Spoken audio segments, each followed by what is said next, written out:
You do not need to have your shit together. Written and narrated by Peter J. Merrick.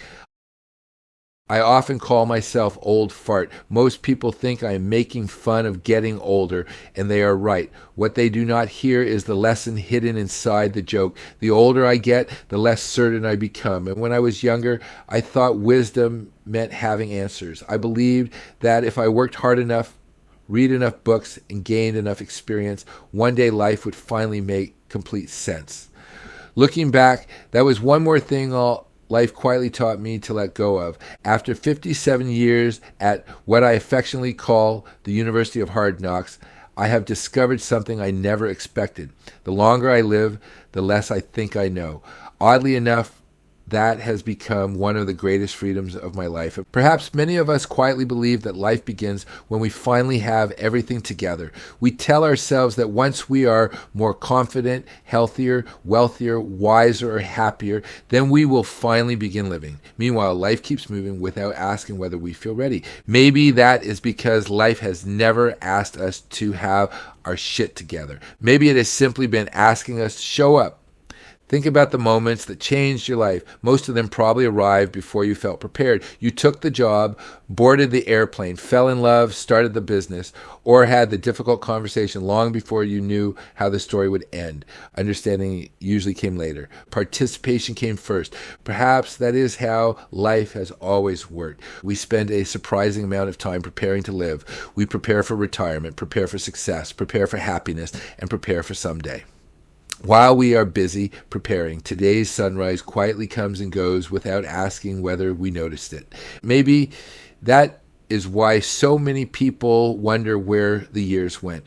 The years did not disappear. Our attention did. Every person we meet is living a life that feels just as important to them as ours feels to us. The woman making your coffee, the man walking his dog, the stranger sitting beside you on the airplane, and the elderly couple holding hands all carry hopes, disappointments, and dreams that are every bit as real as your own. Remembering that changes something. It becomes harder to judge. It becomes easier to understand. We have never had more ways to communicate. We can send words across the world in seconds, yet real connection still depends on the same things it always has. Two people willing to be fully present, curious enough to ask good questions, and quiet enough to genuinely listen. Technology can deliver information. Only presence creates connection. Perhaps that is why so many conversations feel empty today. We hear each other, but we are already thinking about what we are going to say next. We communicate constantly, yet we rarely feel deeply known. The world was here before any of us arrived. It will still be here after every one of us has gone. Tomorrow the sun will rise, children will laugh, someone will fall in love, and someone else will have their heart broken. There is something strangely comforting about that. It reminds us that perhaps we were never asked to carry the world.